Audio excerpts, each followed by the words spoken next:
Recent headlines have reinforced a warning that Republicans and economic experts have been articulating literally for months. The massive spending Democrats insisted upon at the outset of the Biden administration was not in step with actual needs. Yesterday, I talked about some of the ways the multi-trillion-dollar spending spree rammed through in March has actually delayed our reopening and our recovery. About the disappointing fall-off in hiring, despite an historic number of open jobs, after Democrats renewed a federal program that pays people extra not to work.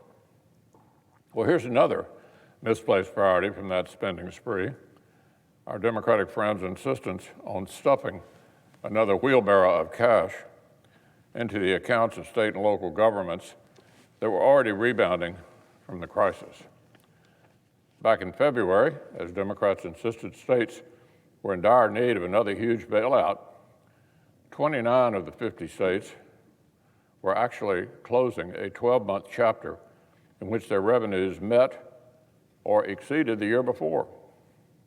29 of the 50 states were actually closing a 12-month chapter in which their revenues met or exceeded the year before the pandemic.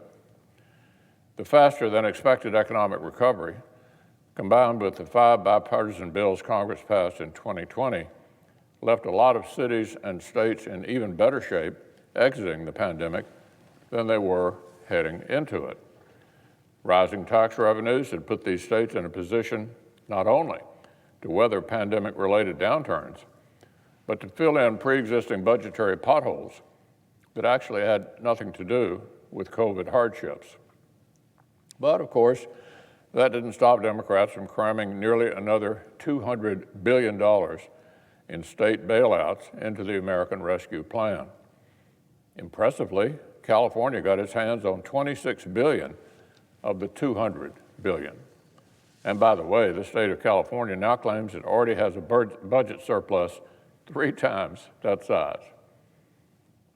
3 times that size they have a budget surplus, and then we're sending them another $26 billion.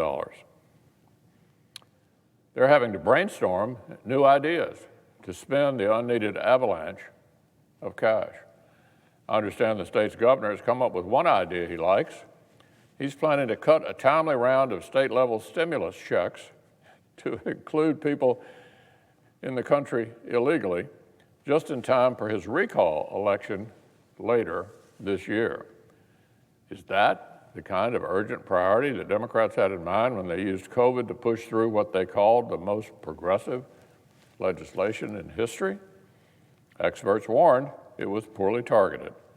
Republicans said American families deserved better.